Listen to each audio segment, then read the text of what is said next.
I promised my son before he passed away on October 16th, 2012, that I will never relent in my endeavor to obtain the March 7th, 1968 record of injection by Bernard H. Smith, MD, head neurologist at Erie County Medical Center, formerly E.J. Meyer Memorial, that most likely caused his facioscapulohumeral muscular dystrophy.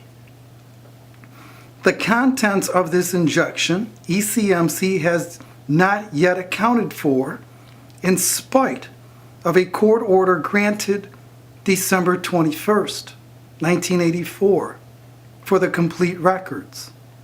ECMC even denies there was ever a consultation between myself and Bernard H. Smith, MD. When my mom said to me before she passed away on October 15th, 1978, "Son, there are things that people made me do I don't have the heart to tell you. I want to leave you these papers. No one is going to help you. You're going to have to figure it out for yourself.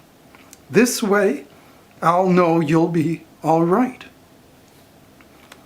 She wanted me to figure it out, to find out the things that people made her do, to find out those persons who took advantage of her.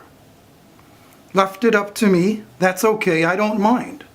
One passion I've always had is rolling over small boulders to find out what's underneath. I've done it my whole life, finding things out. Tell me about it. Bernard H. Smith, MD, neurology, office in Edward J. Meyer Memorial Hospital. This is a letter to my mom. I found it in the papers she'd left behind. Mrs. William Iannaccone, 4121 North Bailey Avenue, Buffalo, New York, 14226. Dated January 23rd, 1969. Dear Mrs. Iannaccone, I phoned Blue Shield concerning the check they were supposed to have sent you in July 1968 to cover Dr. Smith's consultation with William on March 3rd, 1968, while he was a patient at Meyer Memorial Hospital. The lady I spoke to said you would have to send a letter to Blue Shield stating that you never received the above-mentioned check for $25. Thank you. Yours sincerely. First initial D, Johnson, Secretary to Bernard H. Smith, MD. Bernard H. Smith. I was transported back in time. Yes, I remembered him very, very well. Towering, lanky, gray-haired, disembodied eyes of ashen blue-gray tombstones, sunken into a petrified face. Dr. Smith appeared in my room like a nefarious apparition cloaked in a long, flowing white coat. I felt a distinct chill in the air. In an indifferent, aloof tone, he said he was Dr. Smith. He ordered me to follow him to his office down the hall. On a thick wooden door, Bernard H. Smith, MD, was engraved on the tarnished brass metal plate. I entered into the darkened room. A small, conical, dark green shade lamp dimly lit up his desk, where he took a seat in the corner beside a row of blinded windows. On a long wooden table opposite him, at an angle, I sat, my feet dangling. "Are you William Iannaccone?" he said in a cold, emotionless monotone. "Yes," I managed to say, my inner suspicions reeling. His pen began to move. on the paper on his desk. Is your father Peter Iannaccone, who was a patient at Canandaigua Veterans Hospital? He asked in the same unyielding tone. Yes, I said, feeling something was not right. Again, the movement of the pen. You can go back to your room now, he said, as I sidled past him out the door. Suddenly, he again appeared at my door.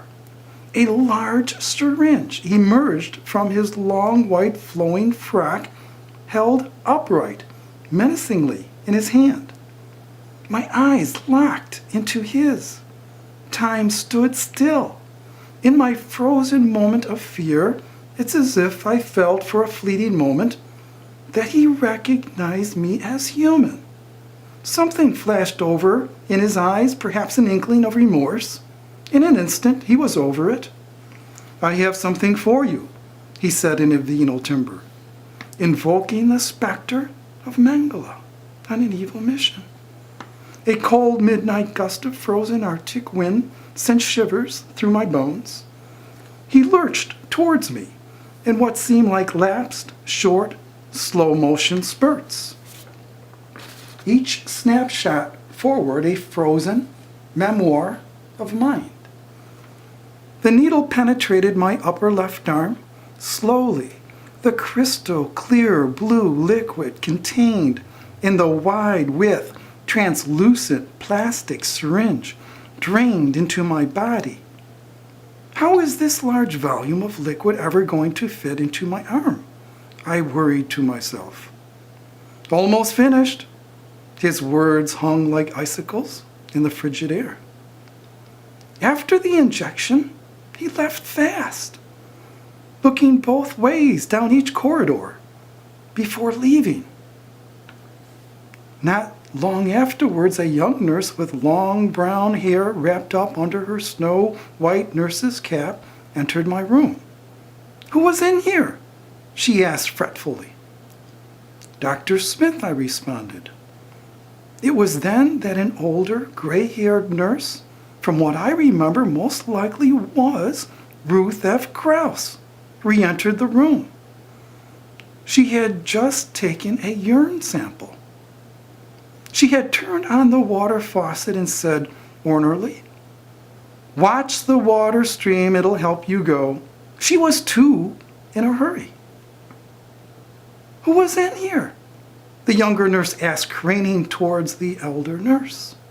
The neuro-resident, the elder nurse said. The younger nurse looked back over towards me questioningly.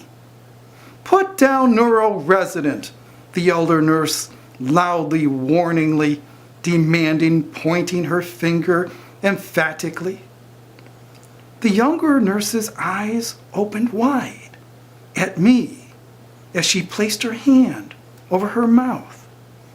"Oh no, not you too," she blurted out as she turned and hastily left out the door of my room.